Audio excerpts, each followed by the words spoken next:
नमस्कार दोस्तों, स्वागत है आपका हिंदी नॉलेज टुडे में। आज हम बात करेंगे चीन के तियाजिन शहर में आयोजित 25वें शंघाई संगठन एससीओ शिखर सम्मेलन की, जहां प्रधानमंत्री नरेंद्र मोदी ने आतंकवाद पर दोहरा रवैया अपनाने वालों को सीधे शब्दों में कटघरे में खड़ा कर दिया। खास बात यह रही है कि यह संदेश उन्होंने पाकिस्तान के प्रधानमंत्री शहबाज शरीफ की मौजूदगी में दिया। मोदी का भाषण केवल एक औपचारिक टिप्पणी नहीं था, बल्कि भारत के नेतृत्व, दृष्टि और अंतर्राष्ट्रीय मंच पर दृढ़ रुख का प्रतीक बन गया। 31 अगस्त से 1 सितंबर 2025 तक आयोजित यह सम्मेलन एससीओ के इतिहास में सबसे बड़ा बताया जा रहा है। चीन ने न केवल एससीओ सदस्य देशों को बुलाया, बल्कि एससीओ प्लस प्रारूप के तहत 20 विदेशी नेताओं, 10 अंतर्राष्ट्रीय संगठनों के प्रमुख को भी आमंत्रित किया। इसमें संयुक्त राष्ट्र के महासचिव एंटोनियो गुतेरेस, रूस के राष्ट्रपति व्लादिमीर पुतिन, चीन के राष्ट्रपति शी जिनपिंग, भारत के प्रधानमंत्री नरेंद्र मोदी और पाकिस्तान के प्रधानमंत्री शहबाज शरीफ जैसे बड़े नेता शामिल हुए। चीन ने इस सम्मेलन की मेजबानी भव्य अंदाज में की। उद्घाटन से पहले ही जिनपिंग ने अपने खास भोज पर सभी नेताओं को स्वागत किया। तियाजिन शहर की आधुनिकता और ऐतिहासिक पहचान के बीच यह सम्मेलन उस समय हो रहा था जब दुनिया आतंकवाद, भू राजनीतिक तनाव और नई आर्थिक चुनौतियों से जूझ रही है। मोदी के बयान का संदर्भ समझने के लिए हाल की पहलगाम आतंकवादी घटना को देखना जरूरी होगा। 22 अप्रैल 2025 को हुए इस हमले में 26 निर्दोष भारतीयों की जान चली गई थी। इस घटना के बाद भारत ने सख्त कदम उठाए,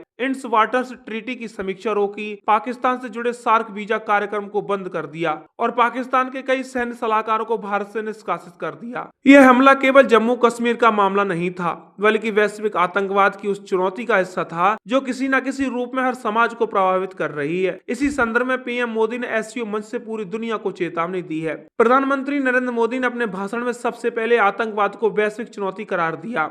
उन्होंने कहा, भारत पिछले 4 दशकों से आतंकवाद का दंश झेल रहा है। हाल ही में पहलगाम में हमने आतंक का घिनौना चेहरा देखा। यह हमला मानवता में विश्वास रखने वाले हर देश और व्यक्ति को खुली चुनौती देता है। अब सवाल यह है कि क्या कुछ देशों द्वारा आतंकवाद को खुले समर्थन को हम स्वीकार कर सकते हैं? आतंकवाद पर दोहरे मापदंड अब स्वीकार नहीं होंगे। यह संदेश जितना भारत के लिए महत्वपूर्ण था, उतना ही पूरे एससीओ परिवार और विशेष रूप से पाकिस्तान के लिए था। मोदी जी ने बिना नाम लिए इस्लामाबाद के दोहरे रवैये पर सीधी चोट की।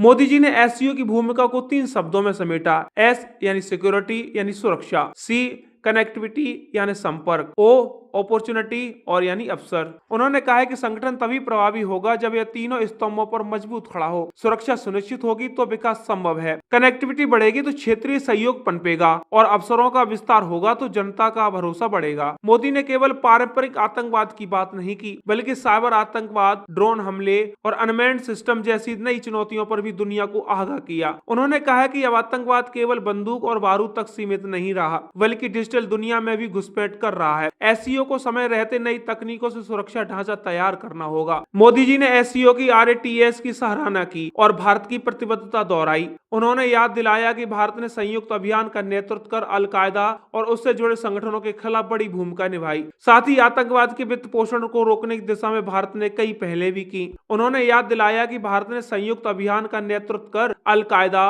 और उससे जुड़े संगठनों के खिलाफ बड़ी भूमिका निभाई। साथ ही आतंकवाद के वित्त पोषण को रोकने की दिशा में भारत ने कई पहले की हैं। मोदी ने उन देशों का धन्यवाद भी किया जो पहलगाम हमले के बाद भारत के साथ खड़े रहे। यह सिर्फ औपचारिक धन्यवाद नहीं था, बल्कि यह संकेत था कि भारत अब अकेला नहीं है, बल्कि वैश्विक समर्थन के साथ आतंकवाद विरोधी अभियान में आगे बढ़ रहा है। एससीओ मंच पर पीएम मोदी और शी जिनपिंग की मुलाकात भी खास रही। दोनों नेताओं ने सीमा पर आतंकवाद के मुद्दे पर चर्चा की और चीन ने सहयोग का भरोसा भी दिया। शी जिनपिंग ने कहा है कि ड्रैगन और एलिफेंट को साथ चलना चाहिए। यह कथन भारत और चीन के बीच सहयोग का संकेत था। भले ही दोनों देशों के बीच सीमाई विवाद और रणनीतिक प्रतिस्पर्धा बनी हुई है। रूस के राष्ट्रपति व्लादिमीर पुतिन ने पश्चिमी देशों की नीतियों की आलोचना करते हुए एससीओ को मल्टीपोलर विश्व व्यवस्था का स्तंभ बताया। इस माहौल में भारत ने अपने संतुलित रुख से यह दिखाया कि वह पश्चिम और पूर्व दोनों के साथ संवाद कर सकता है। अब बात करते हैं शहबाज शरीफ की मौन कूटनीति की। सम्मेलन के दौरान एक वीडियो वायरल हुआ जिसमें मोदी और पुतिन साथ चलते नजर आए, जबकि पाकिस्तान के प्रधानमंत्री शहबाज शरीफ पीछे अलग थलग से खड़े रह गए। सोशल मीडिया पर इसे लेकर पाकिस्तान की काफी आलोचना हुई है। कई नेटिजन्स उनकी तुलना स्कूल के बच्चे से की जो लाइन से बाहर खड़े हों। यह दृश्य कूटनीतिक संकेत था कि पाकिस्तान न तो एससीओ में नेतृत्वकारी भूमिका निभा पा रहा है और न ही आतंकवाद पर अपनी स्थिति स्पष्ट कर रहा है। प्रधानमंत्री मोदी का भाषण केवल भारत के हितों की बात नहीं करता है, बल्कि पूरी मानवता के लिए चेतावनी था। उन्होंने स्पष्ट कर दिया किया कि सुरक्षा,